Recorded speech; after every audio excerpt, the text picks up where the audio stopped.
My dear wonderful friends, tonight I shall share with you the most powerful secret in all of creation. How to speak to yourself in a way that will completely transform your world in just 3 days. Not in 3 months, not in 3 years, but in 3 days. For you see, the power of your inner conversation is absolute, and it is the only true creative power in the universe. Now, when I tell you to talk to yourself, I am not speaking of the idle chatter that most engage in throughout their day. I speak of that inner conversation that is deliberate, conscious, and aligned with your desired state. For your inner conversation is your consciousness externalized, and your consciousness is God. Consider the words of Scripture, "In the beginning was the Word." These words are not speaking of some external deity's utterance. They speak of your inner word, your inner conversation. For you are the operant power, and your inner conversation is the word that creates all things. Many of you come to me asking, "Wayne, how long must I wait to see my desires manifest?" And I tell you now, give yourself 3 days of proper inner conversation, and you will see your world begin to transform. For 3 is the number of completion in Scripture, and when you maintain the proper inner conversation for 3 days, you set in motion forces beyond your current understanding. Let me share with you exactly how to conduct this inner conversation. First, you must understand that your inner conversation must be from the end. You do not speak of what you want to be true. You speak as though what you desire is already true. This is the great secret that most of the world has missed. When you wake in the morning of your first day, your inner conversation must be from the state of your wish fulfilled. If you desire wealth, your inner conversation must be that of a wealthy person. If you desire health, your inner conversation must be that of a healthy person. If you desire love, your inner conversation must be that of someone who is deeply loved. But then this is crucial. Your inner conversation must feel natural. It must not be strained or forced, for feeling is the secret, and your inner conversation must be accompanied by the feeling of naturalness. Let me give you a perfect example from Scripture. When David spoke to Goliath, his inner conversation was not, "I hope I can win," or "I will try my best." His inner conversation was from the state of victory already achieved. This is why he could say with complete conviction, "This day will the Lord deliver thee into mine hand." Now, for these 3 days, you must guard your inner conversation as though your life depends upon it, because it does. Every time you catch yourself engaging in inner conversation that contradicts your desired state, you must immediately revise it. This is not a suggestion, this is a command if you wish to see your world transform. Consider this: every outer conversation you have is first an inner conversation. Every relationship you have is first an inner conversation. Every circumstance in your life is first an inner conversation. Therefore, by changing your inner conversation for just 3 days, you literally change the entire substance from which your world is created. Let me tell you how to structure your inner conversation throughout these 3 days. In the morning, your first inner words must be from the state of your wish fulfilled before you open your eyes, before you move a muscle. Engage in the inner conversation of the person you wish to be. If you desire wealth, your inner conversation might be, "I am so grateful for my abundant life. Money flows to me easily and continuously. I am surrounded by prosperity." But remember, these words must not be mere affirmations. They must be spoken with the feeling of knowing that they are already true. Throughout your day, your inner conversation must maintain the same level of conviction. When challenges arise, and they will arise, your inner conversation must remain steadfast. If someone speaks of lack, your inner conversation must be of abundance. If someone speaks of illness, your inner conversation must be of health. This is where most fail in their attempt to change their world. They allow their inner conversation to be pulled into the current circumstances rather than maintaining the conversation of their desired state. But I tell you now, circumstances have no power over your inner conversation unless you give them that power. For these 3 days, you must be relentless in maintaining your new inner conversation. When you walk down the street, your inner conversation must be from your desired state. When you eat your meals, your inner conversation must be from your desired state. When you prepare for sleep, your inner conversation must be from your desired state. Let me share with you a principle that I have tested and proven countless times. Your inner conversation is the only reality. Everything else, absolutely everything, is a shadow of your inner conversation pushed out. Therefore, when you maintain the proper inner conversation for 3 days, you literally create a new world.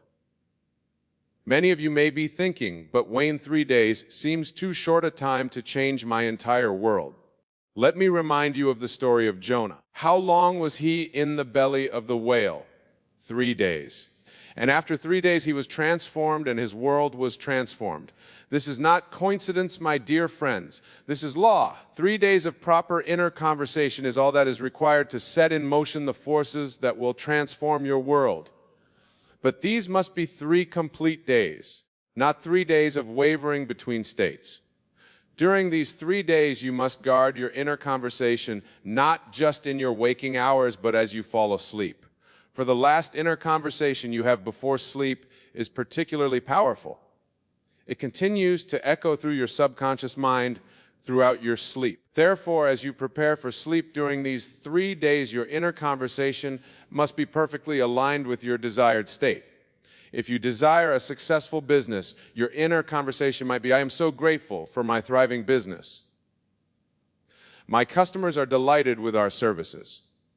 Profits increase continuously. But remember, and this is crucial, your inner conversation must be accompanied by the feeling of naturalness. It must feel as natural to have this conversation as it feels to speak of what you had for breakfast. This is where the power lies, not in the words themselves, but in the feeling of naturalness that accompanies them. Let me share with you another principle. Your inner conversation creates your outer conversations. Therefore, during these 3 days, you must be particularly vigilant about your outer conversations as well. They must align with your new inner conversation. If someone asks you how you are, your response must come from your desired state. If someone speaks to you about problems or difficulties, your response must come from your desired state. Your outer conversation must be a perfect reflection of your new inner conversation. Many of you may find this challenging at first. You may be tempted to engage in conversations about current circumstances rather than your desired state. But I tell you now, this is where your power lies, in maintaining your new conversation regardless of appearances. Consider the story of Jesus walking on water. What was his inner conversation? Was it about the impossibility of walking on water? Was it about the danger of the storms?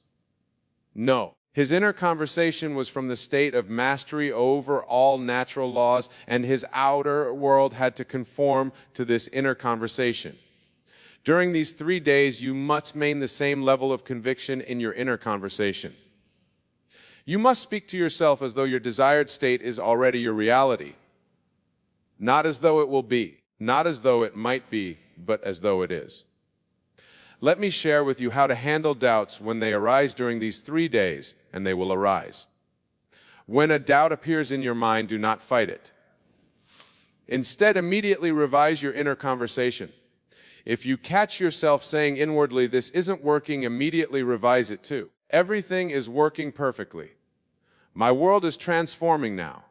This revision must be immediate and complete. You cannot allow doubt to linger in your inner conversation.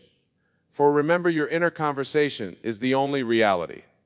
Therefore, a doubting inner conversation will create a doubting outer reality. Throughout these 3 days, your inner conversation must be dominated by gratitude. Not gratitude for what you hope will come, but gratitude for what is already yours in your desired state. This gratitude must be part of your inner conversation throughout the day. When you wake in the morning, your inner conversation must be filled with gratitude. When you go about your daily activities, your inner conversation must be filled with gratitude. When you prepare for sleep, your inner conversation must be filled with gratitude. Let me share with you another principle. Your inner conversation creates your inner states, and your inner states create your outer world. Therefore, during these 3 days, your inner conversation must create and maintain the inner state of your wish fulfilled. If you desire wealth, your inner conversation must create and maintain the inner state of wealth consciousness.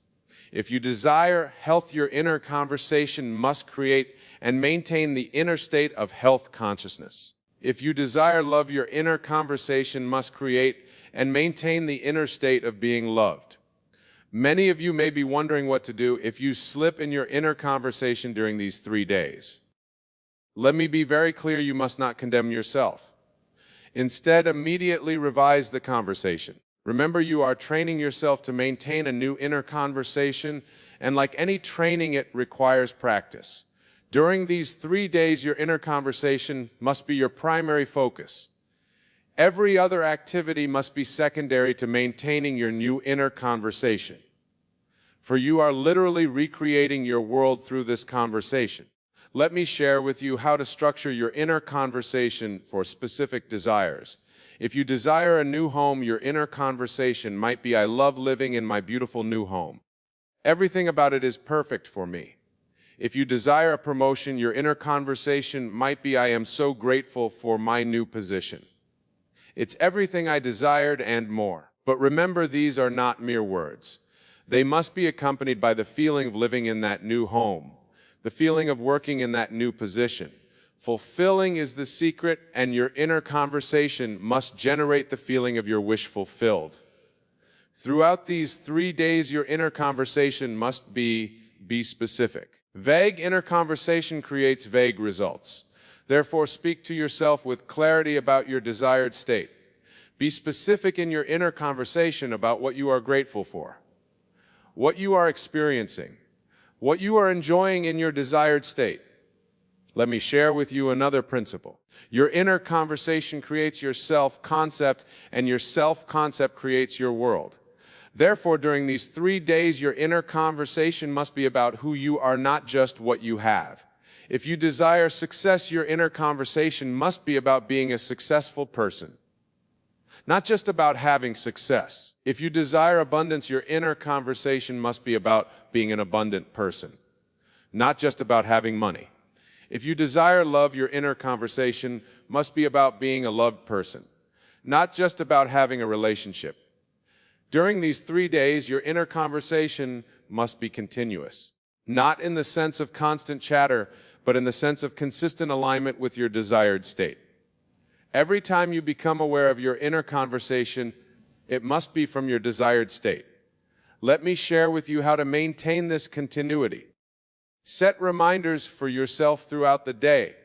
Every time you look at your watch, every time you eat a meal, every time you enter a room, let these be triggers to check your inner conversation.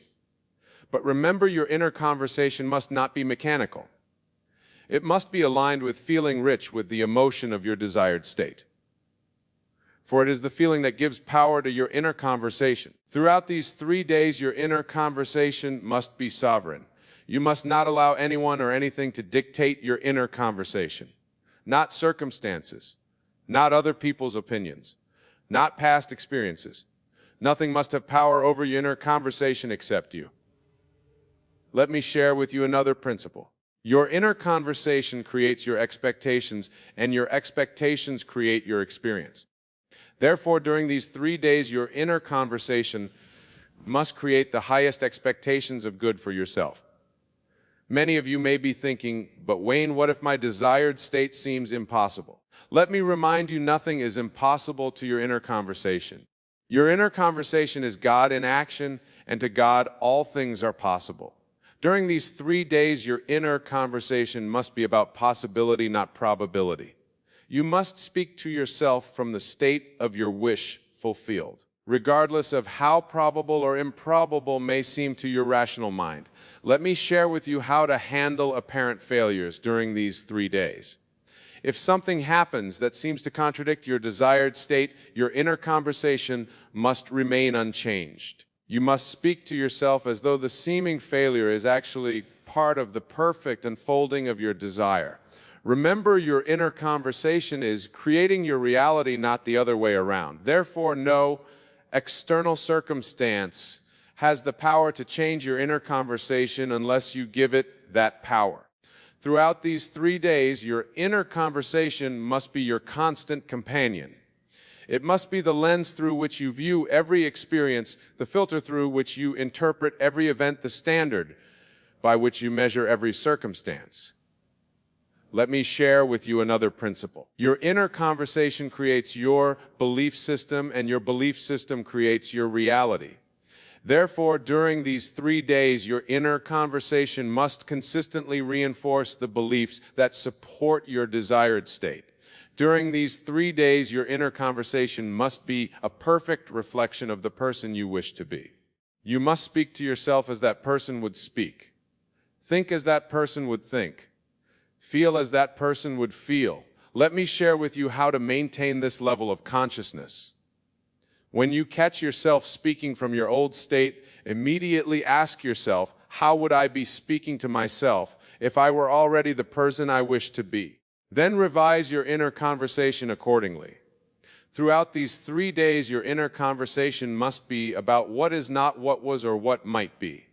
You must speak to yourself in the present tense from the state of your wish fulfilled. This is crucial for the manifestation of your desire. Let me share with you another principle. Your inner conversation creates your future, but it does so by creating your present. Therefore, during these 3 days, your inner conversation must make your desired future your present reality. Many of you may be wondering what will happen after these 3 days. Let me tell you, if you have maintained the proper inner conversation for 3 days, you will have set in motion forces that must result in the manifestation of your desire. During these 3 days, your inner conversation must be your primary tool for creation. Every other method, every other technique, every other approach must be secondary to maintaining your new inner conversation. Let me share with you how to know if your inner conversation is correct. If it feels natural, if it feels real, if it feels true even in the face of contrary evidence, then your inner conversation is correct. Throughout these 3 days, your inner conversation must be protected like a precious jewel. You must guard it against doubt, against fear, against negativity, for your inner conversation is the very substance from which your world is created. Let me share with you another principle. Your inner conversation creates your relationship with yourself, and your relationship with yourself creates all other relationships. Therefore, during these 3 days, your inner conversation must reflect the highest, most loving relationship with yourself. During these 3 days, your inner conversation must be your sacred practice. You must treat it with the same reverence that a priest treats his prayers, that a scientist treats his experiments, that an artist treats his creations. Let me share with you how to maintain this level of devotion. See your inner conversation as your direct connection to the creative power of the universe. For that is exactly what it is, your consciousness in action creating your world. Throughout these 3 days, your inner conversation must be your constant reminder of who you really are, the operant power in your world, the creator of reality, the God of your uniqueness. And that, my dear friends, is how you must talk to yourself for 3 days if you wish to transform your world. Not sometimes, not occasionally, but consistently, continuously, constantly. For your inner conversation is the Word of God in action, and it cannot return void. Remember this, your world is your inner conversation pushed out. Therefore, guard your inner conversation for these 3 days as though your life depends upon it, because it does. So what will you do with this knowledge? Will you continue with your old inner conversation, creating the same results you've always created? Or will you begin today, this moment, to maintain a new inner conversation that must create a new world? The choice is yours, but the law is absolute. Your inner conversation creates your reality. Therefore, speak to yourself for 3 days as though your desires are already fulfilled, and watch your world transform. That's the message I want to leave you tonight. Not because it's easy, but because it's true. Not because it's simple, but because it's powerful. Not because it's what you expected to hear, but because it's what you needed to hear. Remember, 3 days of proper inner conversation will transform your world. Every single time. And isn't that worth thinking about? How to truly fix yourself once and for all. We all have areas in our lives that we wish were different, whether it's breaking bad habits, overcoming self-doubt, or finally achieving the goals we've set for ourselves. But before we dive in, make sure to check the comment section where I've left a question for you. I'd love to hear your thoughts and experiences. So, let's get started.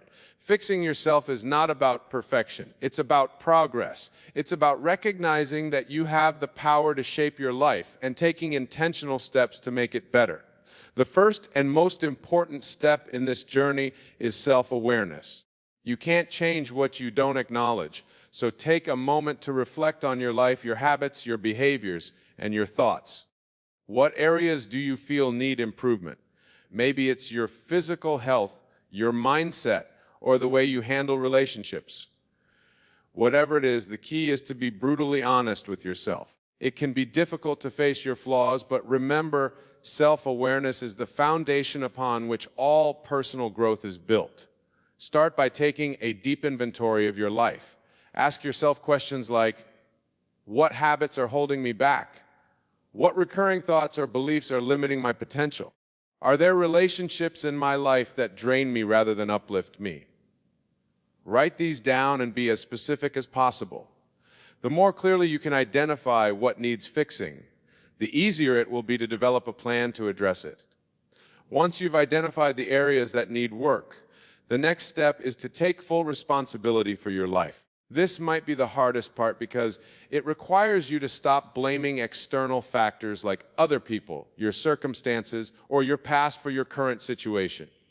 It's easy to fall into the trap of thinking, if only this or that were different, my life would be better. But real change begins when you take ownership of your life and realize that you have the power to change your situation. You are not a victim of your circumstances. You are the creator of your reality. By accepting responsibility, you empower yourself to make the necessary changes. Taking responsibility also means letting go of excuses. Excuses are the lies we tell ourselves to justify inaction, whether it's, I don't have time, I'm too tired, or I'll start tomorrow. These excuses keep us stuck in the same place. The truth is, if something is important to you, you'll find a way to make it happen. So, commit to being honest with yourself and recognize when you're making excuses. Challenge them and ask yourself, is this really true, or am I just avoiding something difficult? Now that you've taken responsibility, it's time to set clear, actionable goals. Knowing what you want to fix is one thing, but having a concrete plan in place is another. Start by setting specific, measurable, and achievable goals. Avoid vague goals like, I want to be healthier, or I want to be happier. Instead, break them down into smaller, actionable steps that you can tackle one at a time. For example, if your goal is to improve your physical health, you might start with a commitment to exercise 3 times a week and eat a balanced diet. If you're working on your mindset, you might set a goal to practice daily affirmations, meditate for 10 minutes each day, and read one self-improvement book a month. It's important to make sure your goals are realistic and attainable. Setting goals that are too ambitious can lead to frustration and burnout, which may cause you to give up altogether. Instead, focus on small, consistent actions that build momentum over time. Each small step you take brings you closer to your ultimate goal and helps build your confidence and sense of achievement. Yet, as you work on your goals, it's crucial to develop self-discipline. Self-discipline is the ability to do what needs to be done, even when you don't feel like it. It's the key to staying consistent and following through on your commitments, especially when motivation wanes. Motivation can be fleeting. It comes and goes depending on how you're feeling in the moment. But self-discipline is what will keep you on track even when the initial excitement wears off. Start by creating a daily routine that supports your goals. Set aside dedicated time each day to work on the areas you're trying to improve. This might mean waking up earlier, cutting out distractions, or saying no to activities that don't align with your priorities. Remember, self-discipline is like a muscle. The more you use it, the stronger it becomes. You might not always feel like putting in the work, but remind yourself of why you started and how far you've come. Each time you push through the resistance, you're building your self-discipline and making it easier to stay on track in the future. Another crucial aspect of fixing yourself is building resilience. Life is full of challenges and setbacks, and it's easy to get discouraged when things don't go as planned. But resilience is what will keep you moving forward, even in the face of adversity. Resilience is not about avoiding difficulties, but rather about facing them head on and bouncing back stronger. When you encounter obstacles, don't give up. Instead, view them as opportunities to learn and grow. Reflect on what went wrong, adjust your approach, and keep going. The more resilient you become, the more capable you'll be of overcoming the difficulties that come your way. Developing resilience also involves changing the way you perceive failure. Instead of seeing failure as a dead end, view it as a stepping stone on the path to success. Every failure is a lesson in disguise, teaching you what doesn't work and bringing you one step closer to finding what does. The most successful people in the world didn't get there by avoiding failure. They got there by failing, learning, and trying again. So, don't be afraid to take risks and make mistakes. The more you fail, the more you learn, and the stronger you become. Cultivating a positive mindset is another essential element in fixing yourself. Your thoughts have a powerful impact on your life and your ability to make lasting changes. If you're constantly telling yourself that you're not good enough or that you'll never succeed, you're setting yourself up for failure. Instead, practice positive self-talk. Remind yourself of your strengths and accomplishments. Visualize yourself succeeding and achieving your goals. Surround yourself with positive influences, whether it's through the books you read, the people you interact with, or the content you consume. A positive mindset will help you stay focused and motivated, even when the going gets tough. In addition to mindset, self-care plays a critical role in fixing yourself. You can't pour from an empty cup, so it's important to take care of your physical, emotional, and mental well-being. Make time for activities that recharge you, whether it's exercise, hobbies, spending time with loved ones, or simply relaxing. Pay attention to your body's needs. Eat nutritious foods, get enough sleep, and manage stress. Self-care isn't selfish. It's necessary for maintaining the energy and focus you need to make lasting changes in your life. Prioritize your physical health by creating a routine that includes regular exercise, a balanced diet, and adequate sleep. Exercise is not just about looking good. It's about feeling good and maintaining a healthy body that can support your ambitions. Whether it's a morning jog, a yoga session, or hitting the gym, find an activity that you enjoy and make it a regular part of your life. Eating a balanced diet fuels your body and mind, giving you the energy and mental clarity needed to tackle your goals. And don't underestimate the power of sleep. It's during sleep that your body repairs itself and your mind processes the day's events. Aim for 78 hours of quality sleep each night to ensure you're at your best. Emotional self-care is equally important. Life can be stressful, and it's easy to get caught up in the hustle and forget to take care of your emotional well-being. Make time to connect with your emotions and express them in healthy ways. This might mean journaling, talking to a trusted friend, or seeking professional help if needed. Remember, it's okay to feel emotions, whether they're positive or negative. What's important is how you manage them. Practicing mindfulness and meditation can also help you stay centered and reduce stress, making it easier to navigate life's challenges. Lastly, remember that fixing yourself is not a one-time event. It's a lifelong process. There will always be areas to improve and new challenges to face. Be patient with yourself and embrace the journey. Celebrate your progress, no matter how small, and keep striving to become the best version of yourself. It's okay to stumble and make mistakes. What's important is that you get back up and keep moving forward. If you found value in this video, please give it a thumbs up. Share it with someone who might need it. And don't forget to subscribe to the channel for more content like this. And remember to check the comment section to answer the question I left for you. I'm excited to hear your thoughts. Stay strong, stay focused, and keep working on becoming the best version of yourself. See you in the next video. If you've made it this far, drop a 100 in the comments. It shows you are part of the 1% that's improving every single day. There is a man who walks alone, surrounded not by the laughter of companions, but by the quiet echoes of his own thoughts. In his solitude, there is no friend to speak of, no hand to shake, no embrace to share.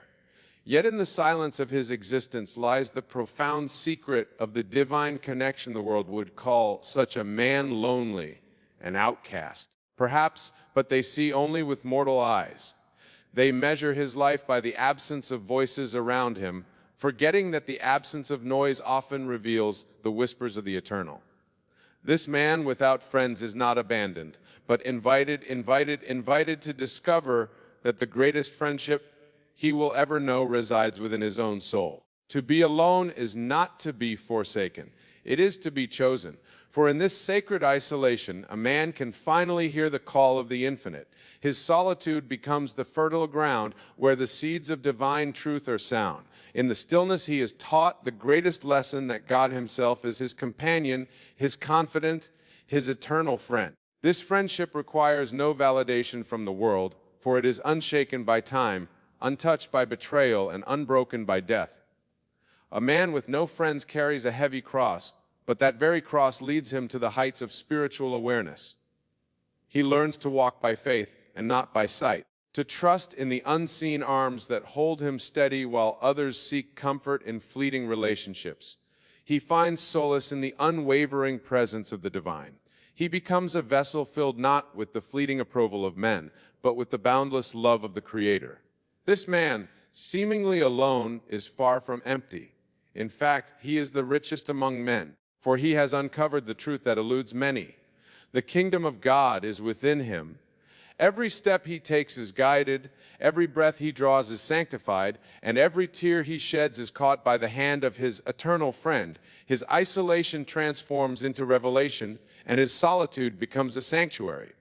So as he walks this path with no companions in sight, he is not burdened by the absence of others. Instead, he is liberated by the presence of the divine. He learns that he is never truly alone, for the God who created the heavens and the earth dwells within him, whispers to his heart and walks beside him. Always this man, in the quietness of his solitude, begins to see the world differently. Where others see emptiness, he discovers fullness. The laughter of children, the rustling of leaves, the faint hum of the wind, all become symphonies of the divine. He understands that what he once thought of as silence is, in truth, a sacred dialogue where the soul communes with the infinite. The absence of voices allows him to hear what truly matters, the voice within that says, "You are mine and I am yours." As he walks through life without the companionship of others, he notices that his heart begins to soften in ways it never had before. Compassion swells within him, not because he seeks to win favor, but because he now sees himself in everyone. The separation that once defined his existence starts to dissolve. He understands that while he may lack human friends, he is intricately connected to all creation. Every face he passes is a mirror reflecting the divine spark that resides within him. The man learns to stand firmly in his truth, unshaken by the opinions of the world, for a man with no friends often discovers the courage to stop pretending. He no longer seeks to mold himself to fit the expectations of others. Instead, he grows into the fullness of who he was created to be. The approval he once sought from friends is replaced by the assurance that he is already approved by the Creator. In his solitude, he finds authenticity, a gift more precious than the shallow comforts of empty companionship. There are nights when loneliness grips him tightly, when the silence feels more like a void than a sanctuary. Yet even in those moments, he learns to press deeper into the mystery of his existence. The tears he sheds become prayers, and the ache in his heart becomes a call to the divine. Through this pain, he grows. He understands that suffering is not punishment, but a tool for refinement.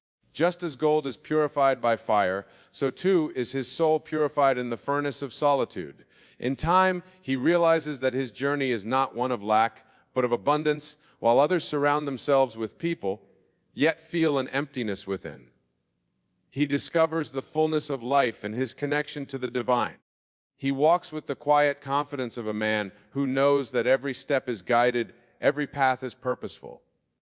He is no longer tethered to the need for validation, for he knows that he is seen, heard, and deep, beloved by the one who created him. His solitude teaches him patience without the distractions of social noise. He learns to wait upon the divine. He begins to understand that life unfolds not on his terms, but on the terms of the eternal. This waiting is not passive, but active, a practice of trust. He learns to rest in the assurance that all things are working together for his good. His solitude is not a punishment, but a preparation, a sacred space, where the divine molds him into the man he is meant to become. As he continues his journey, he begins to notice a transformation within himself. The bitterness that once threatened to consume him is replaced by gratitude. He no longer sees himself as a victim of circumstance, but as a participant in a grand design. The absence of friends is no longer a burden, but a blessing, for it has freed him to deepen his relationship with the divine. He sees that what the world calls emptiness is, in truth, an invitation to fullness of fullness that can only be found within. Through his solitude, he becomes a man of strength, a man of vision. He learns that the true measure of a man is not in the number of friends he has, but in the depth of his character, the strength of his spirit. He becomes a beacon, a light in the darkness for others who feel lost and alone. His journey, though solitary, is not without purpose. It serves as a testimony to the transformative power of divine friendship. He begins to understand that his life is not his own, that he is part of something far greater than himself. The solitude that once felt like a curse now feels like a calling. He is called to be a vessel to carry the light of the divine into a world that often feels dark and cold.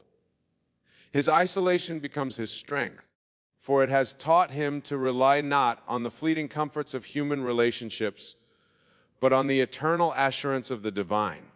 The man realizes that love is not something he lacks, but something he is. He becomes a channel for this love, allowing it to flow through him to others. Though he may not have friends in the traditional sense, he touches lives in ways that words cannot describe. His kindness, his compassion, his unwavering faith all become a testament to the truth that he has discovered. He no longer needs friends to define his worth, for he knows that his worth is infinite, bestowed upon him by the Creator. In the stillness of his solitude, he discovers the power of imagination. With no one to distract him, he learns to create a world within himself, a world where all things are possible. He begins to see his life not as a series of random events, but as a canvas painted with the brush strokes of his thoughts and beliefs. He understands that his solitude is not a limitation, but an opportunity to shape his reality, to align his inner world with the divine vision for his life.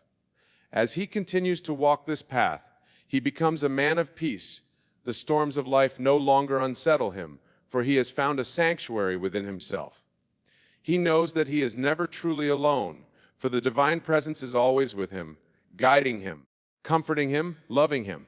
His life becomes a living testament to the truth that the greatest friendship we will ever know is the one we cultivate with the divine.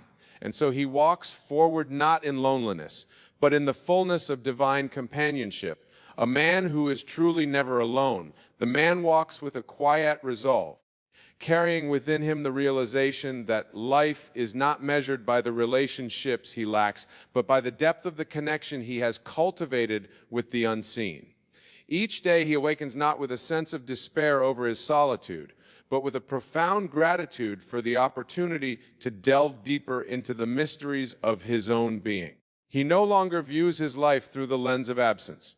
Instead, he sees it as a space where the divine can dwell fully, unhindered by distractions. He begins to notice the subtle beauty in moments that others might overlook. The rising sun becomes a reminder of renewal, a symbol of hope, that each day carries the potential for transformation. The stars at night are no longer distant lights, but companions in the vastness of creation, whispering the truths of eternity. The man finds that the world itself becomes a friend, offering lessons, comfort, and wisdom in ways he never imagined. Every breath becomes a prayer, every step a sacred act, every thought an opportunity to align with the divine. Through his solitude, he gains clarity without the noise of opinions and expectations. He can finally hear the voice of his own soul. This voice, though soft, carries with it the power of truth. It reminds him that he is not defined by the relationships he has or lacks, but by the essence of who he is, a child of the divine made in its image, carrying within him the seed of infinite potential. In this realization, he finds a freedom that few ever experience, a liberation from the need to seek validation from the world. The man's journey is not without its challenges. There are moments when the weight of solitude feels unbearable, when he longs for a friend to share his thoughts and dreams. Yet even in these moments, he discovers a strength within himself that he never knew he had. He learns that the longing he feels is not for mere companionship, but for something far greater, a union with the divine that transcends the fleeting nature of human relationships. This longing drives him deeper into his spiritual practice, pushing him to seek and find the presence that has been with him all along. In his solitude, he becomes attuned to the rhythms of life. He begins to see the patterns and cycles that govern existence, the ebb and flow of seasons, the rise and fall of tides. These natural rhythms mirror the journey of his own soul, teaching him to embrace both the highs and the lows, the joy and the sorrow. He learns that just as the earth rests in winter to prepare for the bloom of spring, so too must his soul rest in solitude to prepare for its own blossoming. The man's solitude teaches him humility. He no longer sees himself as the center of the universe, but as a part of a vast interconnected hope. This humility allows him to let go of his ego, to release the need to control or manipulate. He learns to surrender, to trust that the divine plan for his life is far greater than anything he could conceive. In this surrender, he finds peace, a peace that surpasses all understanding, a peace that fills the void his solitude once created through his journey. The man becomes a vessel for wisdom. The insights he gains in his solitude are not meant for him alone, but for the world. He begins to share his experiences, not with the intention of gaining recognition, but with the hope of guiding others who feel lost and alone. His words carry the weight of authenticity, for they are born from a place of deep understanding. He becomes a light for those still searching, a beacon that points the way to the truth he has discovered. The man also learns the art of gratitude in his solitude. He realizes that every moment is a gift, every breath a blessing. He begins to give thanks, not only for the joys in his life, but also for the challenges, for he understands that both are necessary for his growth. Gratitude becomes his constant companion, a practice that transforms his perspective and opens his heart to the abundance that surrounds him. He no longer focuses on what he lacks, but on what he has. And in this shift, he discovers a richness that surpasses anything the world can offer. As the days turn into weeks and the weeks into years, the man's solitude becomes a sanctuary, a sacred space where he can retreat and reconnect with divine. He begins to cherish this time alone, seeing it not as a burden but as a blessing. It is in this space that he finds clarity, strength, and purpose. He understands that his solitude is not a punishment but a privilege, an opportunity to grow closer to the source of all creation. The man's journey transforms him in ways he never imagined. He becomes a man of faith, a man of purpose. His solitude, once a source of pain, becomes the foundation of his strength. He no longer fears being alone, for he knows that he is never truly alone. The divine presence that has guided him through his journey is always with him, a constant source of love, wisdom, and strength. In this realization, the man finds a joy that cannot be shaken, a peace that cannot be disturbed, a love that cannot be broken. His solitude, far from being a curse, has become the greatest gift, his life a gift, that has allowed him to discover the truth of who he is and the boundless love of the divine. And so he continues to walk his path, not in loneliness, but in the fullness of divine companionship. A man who is truly free to the man having embraced his solitude as a divine calling, begins to experience a profound shift in his awareness. He realizes that the absence of friends has stripped away the layers of illusion he once clung to without the constant mirroring of others' expectations. He discovers his true self, a self that is unshaken by external circumstances, a self that is rooted in the eternal. In this newfound awareness, the man sees that his life is not bound by limitations, but brimming with infinite possibilities. He understands that the solitude he once resisted is the soil in which the seeds of his destiny are planted. Till the quiet of his isolation, those seeds are not captured by his thoughts, his faith, and his unwavering belief in the unseen. He learns that what he holds in his mind with conviction will manifest in his reality. For the outer world is but a reflection of his inner state. Journey through solitude leads him to master the art of imagination with no distractions. His mind becomes a canvas upon which he paints the life he desires. He learns to see beyond appearances, to envision a reality that aligns with the deepest desires of his heart. He begins to understand that his imagination is not merely a tool for escape, but a divine faculty, a creative force that shapes his experience by dwelling on what he wishes to create rather than what he lacks. He steps into the role of a creator, co-laboring with the divine to bring his vision to life.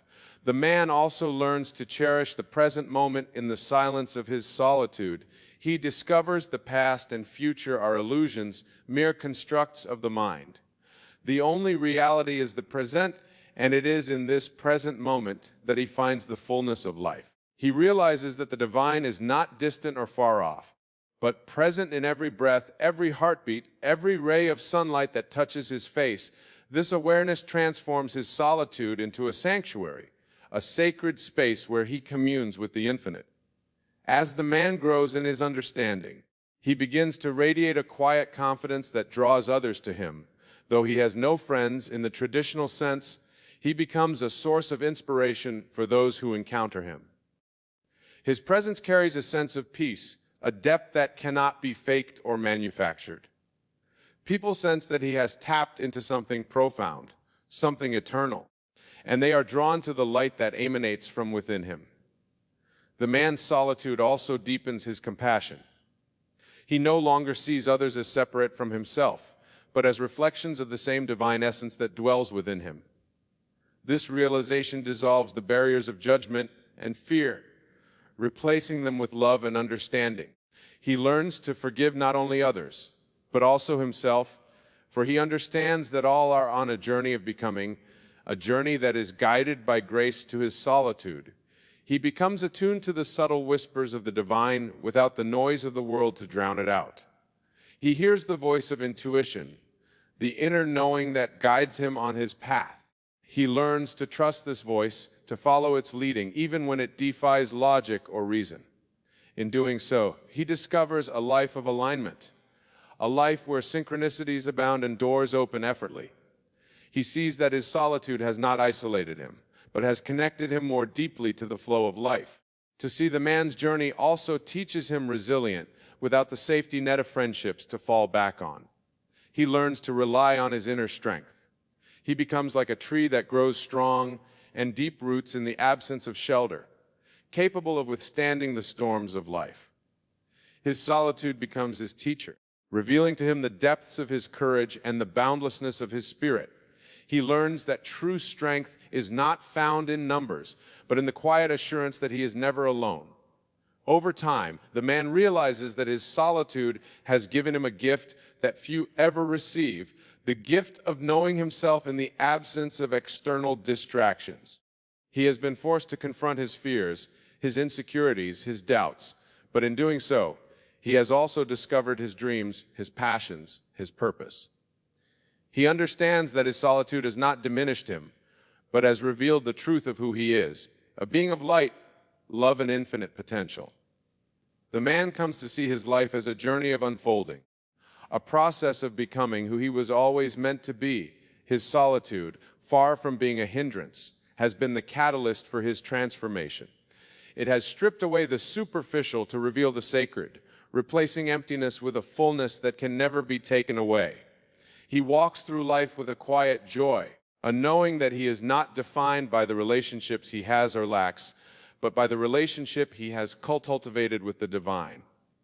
Through this path is solitary. It is not without purpose. He understands that his life is a message, a testament to the power of faith, imagination, and love. He sees that his journey is not for him alone, but for all who feel lost, lonely, or forgotten. His story becomes a beacon of hope, a reminder that even in the absence of friends, one can find a companionship that surpasses all understanding, a companionship with the divine that is eternal, unshackable, and infinitely loving. The man once burdened by the weight of solitude now walks with the likeness of one who has discovered the truth of his being. He knows that he is never truly alone, for the presence that sustains the universe also sustains it in truth. He finds freedom, joy, and peace, a peace that fills every corner of his being and overflows into the world around him. He lives not as a man with no friends, but as a man who has found the greatest friend of all. The divine presence within the man's journey into solitude deepens further, and with each passing moment, he discovers nuances about himself and his relationship with the divine that he had never before considered. It becomes evident to him that the state of having no friends has stripped away the external identities he once wore, leaving him by yet authentically himself. He realizes this shedding is not a loss, but a divine act of preparation, preparing him for a higher understanding of love, life, and purpose. And in this state, he begins to reflect on the nature of dependency. Once he relied on others to affirm his worth, to validate his dreams, and to offer him the comfort of companionship, but in their absence, he has had no choice but to turn inward. This turning inward reveals a wellspring of strength he had not known existed. He learns to comfort himself with the assurance that the divine presence within is more steadfast and unconditional than any human relationship could ever be. This understanding fills the spaces that once felt empty, transforming his solitude into a profound experience of wholeness. A man finds himself more attuned to the beauty and interconnectedness of all creation. A bird song in the early morning speaks to him of joy. A blooming flower reminds him of resilience, and the steady flow of a river mirrors the persistence of life's energy. To these moments, once overlooked, now carry profound meaning, and he realizes that life itself is always communicating with him. Even in his aloneness, he is surrounded by a living, breathing universe that speaks directly to his soul. In these moments, he begins to understand that his solitude has granted him the gift of presence, no longer pulled in many directions by the demands of others. He can focus his full attention on the here and now. She notices the way sunlight dances through the leaves, the way his breath feels as it fills his lungs, and the subtle shifts of energy within him as he aligns with the divine. These simple observations become gateways to a deeper reality, a reality where he feels fully alive and connected, then begins to experience the profound joy of creating his life from within. He discovers that his thoughts are not fleeting occurrences, but powerful seeds that shape his reality. With this realization, he becomes intentional about what he dwells upon. Lee learns to guard his mind to replace those of lack and fear with those of abundance and love. As he does so, he notices his external circumstances begin to change, almost as if the world is rearranging itself to match the inner transformation taking place to his solitude. He becomes a man of deep faith. A faith no longer feels like a distant concept or a set of rituals, but a living, breathing trust in the unseen. He learns to move forward with confidence even when the path ahead is unclear, because he knows that the divine presence within him is always guiding him. This faith becomes his anchor, a source of unwavering strength in the face of uncertainty. As time passes, the man realizes that his solitude has given him an incredible sense of freedom. Without the need to conform to the expectations of friends or society, he is free to be entirely himself. This freedom allows him to explore his passions, to pursue his dreams, and to express his authentic self without fear of judgment. He discovers a joy in living that is unshaken by external circumstances, a joy that comes from the simple act of being. His solitude also teaches him patience. He learns to trust in the timing of his life, understanding that every moment, whether joyful or challenging, is part of a greater plan. This patience allows him to release the need for control, to surrender to the flow of life, and to trust that all is unfolding exactly as it should. In this surrender, he finds a peace that transcends understanding, a peace that becomes the foundation of his life. The man begins to view his solitude as a sacred space, a time of preparation for something greater. He understands that the lessons he is learning now are shaping him into the person he is meant to become. He sees that his journey is not about avoiding loneliness, but about embracing it as a path to deeper self-discovery and connection with the divine. This shift in perspective transforms his solitude from a burden into a blessing. In his aloneness, he becomes more attuned to the needs of others. Paradoxically, his solitude deepens his empathy, for he knows what it feels like to be misunderstood, to feel isolated, to long for connection. His understanding allows him to approach others with compassion, to see them not as separate from himself, but as reflections of the same divine essence. His heart opens, and he becomes a source of love and light to those around him. The man's life becomes a testament to the power of solitude. He no longer sees himself as a man with no friends, but as a man who has found the greatest companionship within his journey is not one of isolation, but of union with himself, with the divine and with the greater whole of creation. In his solitude, he has discovered a richness that no external relationship could ever provide. A richness that flows from the infinite wellspring of the divine within. The man grows increasingly aware of the vastness of his inner world and expands previously unexplored because of the distractions of external relationships. In the quiet of his solitude, he discovers the mind is like fertile soil, capable of cultivating thoughts, dreams and visions that align with the life he deeply desires. He begins to see himself not as a passive observer of life, but as its architect, realizing that his inner beliefs are the blueprints from which his outer reality is constructed. Each day, he practices the discipline of turning inward, allowing his imagination to guide him. He visualizes himself surrounded by abundance, joy, and fulfillment, not as a distant dream, but as a present reality. These moments of deep connection with his inner self become sacred rituals, times when he feels the presence of the divine working through him, shaping his life in ways both seen and unseen. He understands that his ability to imagine and believe is not merely a gift, but a responsibility, for his thoughts are the seeds from which his future grows. Through this process, the man begins to shed the weight of all fears and insecurities. He no longer clings to the idea that he needs others to validate his worth or provide him with a sense of belonging. Instead, he finds his value in the unwavering truth that he is a creation of the divine, inherently worthy and infinitely loved.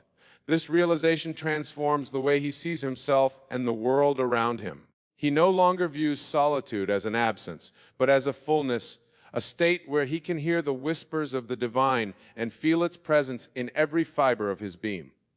As he continues to journey inward, the man notices that his perception of time begins to shift.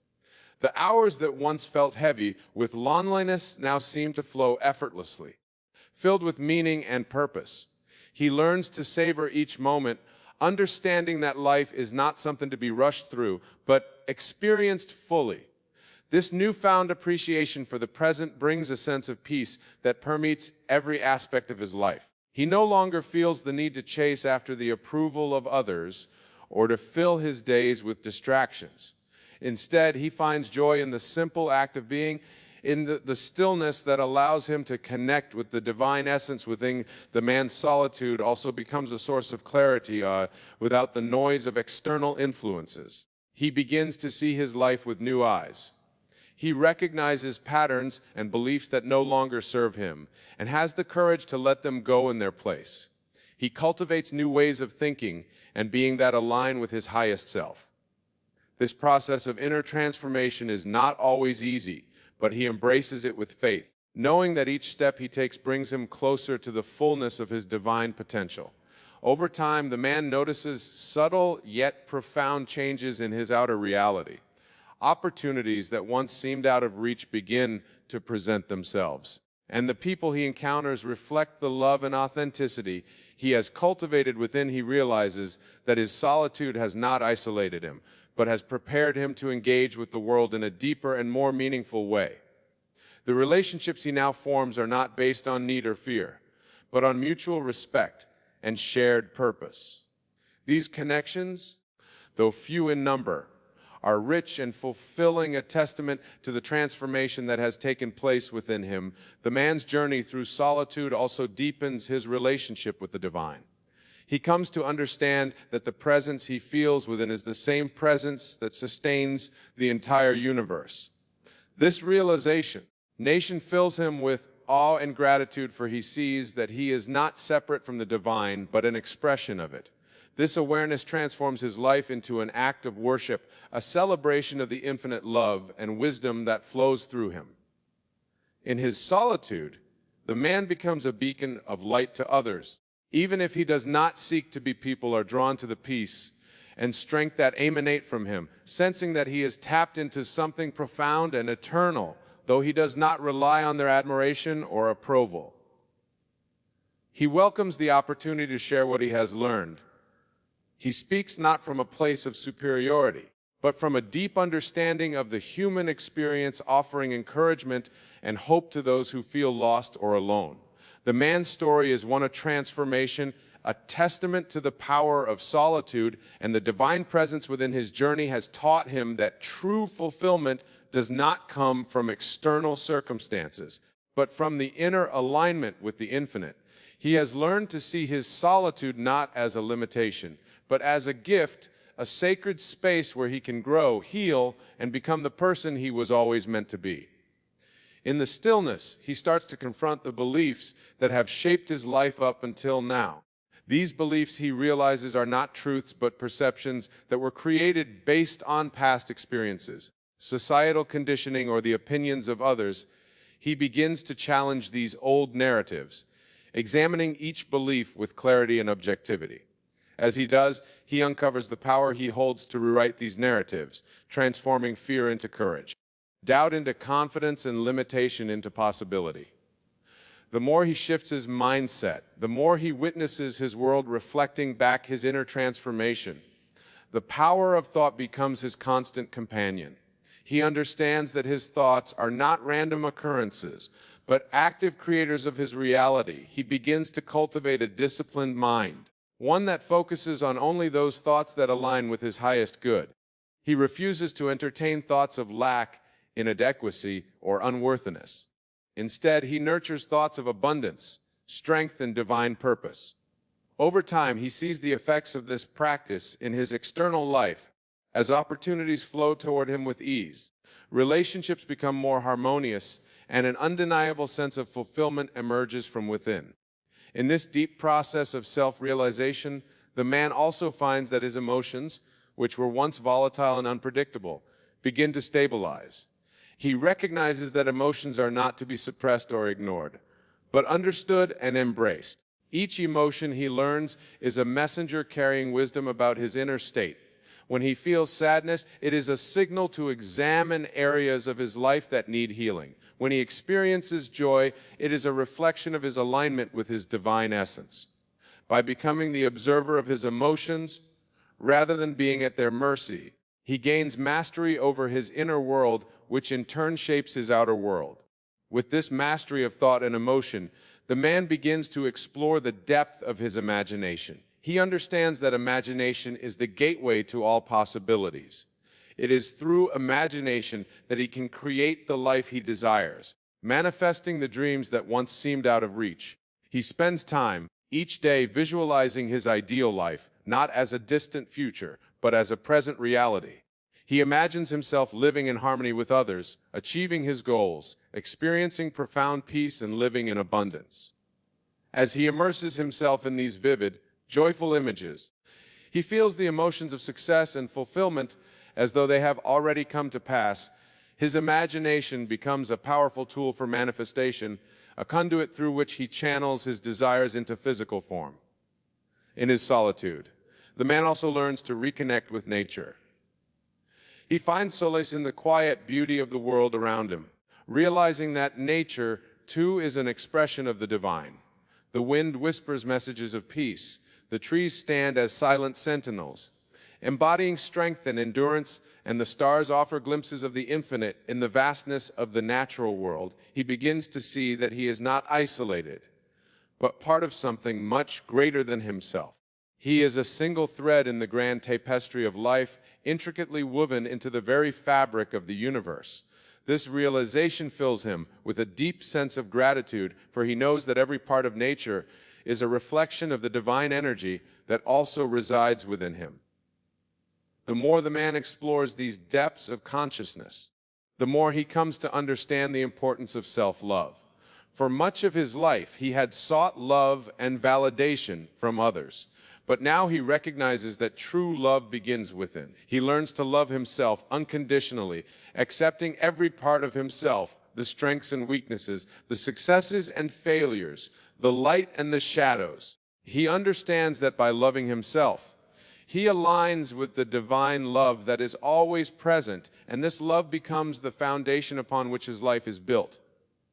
It is through this self-love that he finds peace, not in the approval of others, but in the deep knowing that he is worthy of love. Simply because he exists through his journey, the man also experiences a deepening of his relationship with the divine. No longer seeking external validation, he turns inward to find a connection that transcends all human relationships. He begins to see that the divine is not a distant, abstract concept, but a living presence within him, always guiding him, always supporting him. This inner presence becomes his constant companion, a source of strength and wisdom that he can always rely on in moments of doubt or confusion. He closes his eyes, connects with this divine presence, and finds the clarity and peace he needs to move forward. He understands that the divine is not separate from him, but is woven into the very fabric of his being. It is this connection that sustains him, and it is this connection that allows him to live a life of purpose and fulfillment. As time passes, the man begins to notice that the external world responds to his inner transformation. He attracts people into his life who mirror the love, peace, and authenticity he has cultivated within his relationships become deeper and more meaningful, built not on the need for validation, but on mutual respect and shared purpose. These new connections are not about filling a void, but about celebrating the fullness that already exists within him. He finds that he can give love freely without expectation, knowing that love is a limitless resource that flows from within. The man's journey into solitude has not been about isolation, but about reconnection. It has been a journey of discovering the vast potential that resides within him, a journey that has revealed to him the truth of his divine nature.